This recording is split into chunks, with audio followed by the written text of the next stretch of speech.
there were people who started challenging me. And one such person, Shamoun. I met Zakir Naik face to face and I called him out to a debate, but the coward backed down and said, I have to get 1 million people to attend my lecture before he'll consider debating me, because he's a coward, son of Satan. 2001, he was here. He debated William Campbell, Niles West High School, and I was in attendance. And I called him out in front of his cronies and I said, anytime, any place, I'll debate you and I'll bury you. And he said, when you can bring 1 million people to hear you lecture like I did in India, then I'll debate you. I go, you coward. I go, you're no better than your prophet. That's what I told him in his face. And I'm not lying. The Lord knows I'm telling you the truth. Yeah, the coward. And I had a brief mini debate with him in Skokie Public Library. He had only a few cronies in a private room. One of them was Sabeel Ahmed on the deity of Christ. And I buried him with Revelation 1:17-18, where Jesus says he's the first and last. And they never posted that recording because they didn't want people to see that their hero Naik got obliterated by me in private in a room in Skokie Public Library. Because at that time I wasn't as known. I was just coming out because I had just started, writing for the website Answering Islam 1999. This was around 2001. So people didn't really hear about me at that time.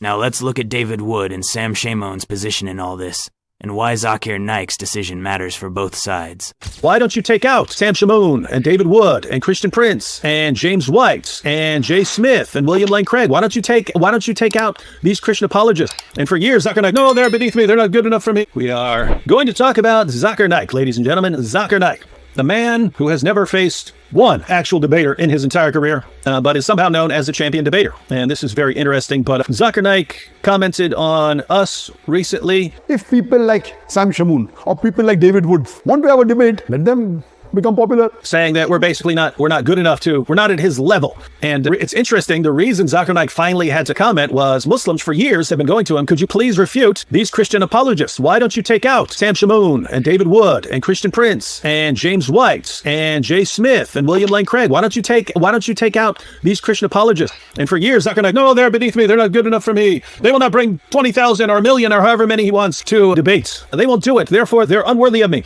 When this guy has never faced one actual debater in his entire career. So you'll notice when Zakir Naik faces anyone, it's either one, someone who doesn't know anything about Islam, or two, someone that he can overpower with rhetoric. Those are the two categories. You've never once seen him face someone who has carefully studied Islam and who can match his level of rhetoric. Never once. And he never will. It's actually a brilliant tactic. Years ago, he debated 2 or 3 people. And Sam, I found this out because back when I started, I kept hearing, oh, Zakir Naik is the guy who's schooling everyone. Zakir Naik is the one who's crushing all the Christians. And Muslims kept telling me, Zakir Naik has refuted all of your best debaters. I said, oh, really? So I went and I ordered the Zakir Naik collection on DVD. I got the Zakir Naik debate collection. And I was like, cool, now I get to see all these debates. And I got it, and there were 2 debates on there. The rest were lectures. I was like, wait, did they leave all of the debates out by accident? What happened? I heard he's been going around debating everyone for all these years. What's going on? And it turns out more like he's debated 2 people way back in the day, and then has never once faced an actual experienced Christian debater, even though everyone's challenged him. And he's responding and saying, oh, David Wood's trying to get attention. Guys, my claim has never been Zakir Naik needs to debate me. It's just, could he debate one actual debater? It's his fans who think he's the champion debater who run to us. Why won't you face Zakir Naik face to face? What are you talking about? We'll face him. No problem. Anytime. Just set it up right now. And then you finally get the response from him. No, everyone's beneath me. So here's the situation. David and Sam, you're scared to face Zakir Naik. And you ask us, no, we'd be happy to face Zakir Naik. Set it up. And then you ask Zakir Naik, no, they're beneath me. And then the Muslims come back, oh, you're beneath him. So wait a minute. We're running from him. We're scared. And at the same time, we're beneath him. We're not worthy to debate him.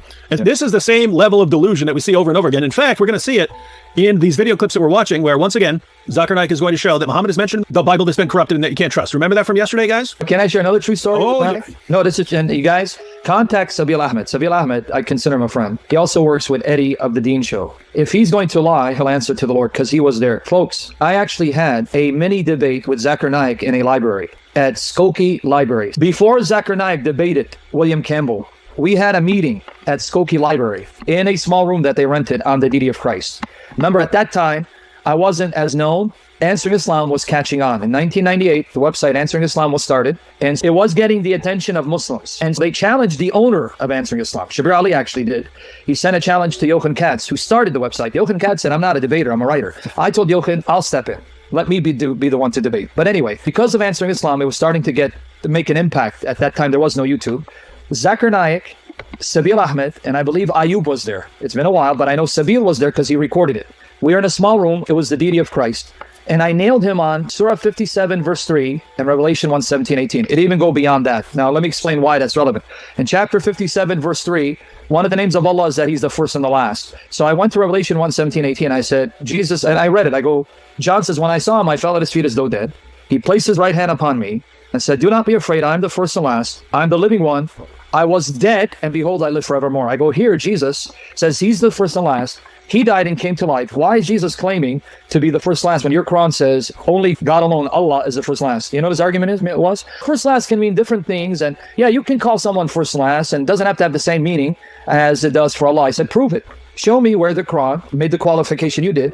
You're basically a Salafi and you believe in what's called, remember this concept, it's called Tawheed al-Asma wa Sifat, the oneness of the names and the attributes of Allah. Those names that are unique to Allah cannot be given to a creature. And so coincidentally, unfortunately I didn't record it, I was stupid. I trusted them. See, that's again my being naive at that time. Sabil recorded it. He had it recorded. And coincidentally, his recording wasn't too good. The sound wasn't good. So when he sent me a copy, it was basically unbearable to listen. So here they are in a room where I schooled Naik, and supposedly they're going to record it. But when they sent me the copy, it was so bad you couldn't do anything with it. And so now that mini debate where he got schooled by me, glory to Jesus, is something that's only known between me, Naik, Sabil Ahmed, and the others there, and the Lord Jesus, because they're going to deny it. And if they're going to deny it, I'll be in their faces saying, you're lying, which actually convinces me why I need to go after Muhammad, because you have no integrity. So I basically did school Naik on the deity of Christ in a private room in Skokie Library. It might seem like a smart excuse, but when you look at it closely, this way of thinking doesn't hold up. It's wrong in logic, questionable in morals, and weak in strategy. Refusing to debate someone because they don't have a big following shifts the focus from truth to popularity. A strong argument remains strong no matter how many people are watching. By making audience size the main condition, he turns debates into a numbers game instead of a chance to test ideas and bring clarity. This also makes it look like he's avoiding real challenges. When a public figure sets conditions like this, people start to wonder if they're afraid to face tough questions. Whether that's true or not, this kind of statement damages public trust. Instead of looking confident, it gives the impression of someone who's hiding behind numbers. Another problem is that his own audience loses out. Many people follow him because they want answers and strong arguments. If he refuses to debate people who raise serious points just because they don't have a large platform, his followers miss the chance to see those tough questions addressed directly. Debates help people think deeper and compare different views.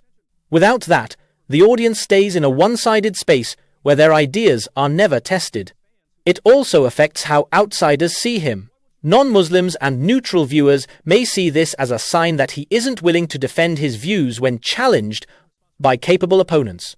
Even if he has strong answers, refusing debates based on numbers sends the wrong message. It makes it seem like image is more important than truth. Finally, this attitude sets a bad example for public discussions. If everyone only debates people with the same level of fame, honest conversations will become rare. Important ideas should be discussed openly, no matter how big or small someone's platform is. Truth doesn't depend on numbers. What matters is the strength of the argument. So when Zakir Naik says he won't debate unless someone has 1 million followers, it's more than just a personal choice, it affects public dialogue. It limits learning, weakens honest discussion, and sends the wrong message to both his supporters and critics.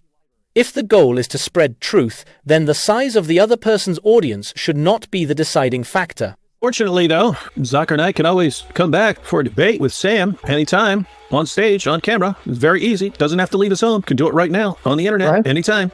No problem. We're the ones inviting these guys. And Sam has basically issued the challenge to everyone to debate whether the Bible teaches the Trinity, whether the Quran teaches Tawheed, and what the Quran says about the Bible. Those are open challenges. That's right. To Muhammad Hijab, Ali Dawa, Adnan Rashid, Naik, Zakir Naik, Shabir Ali, all of them.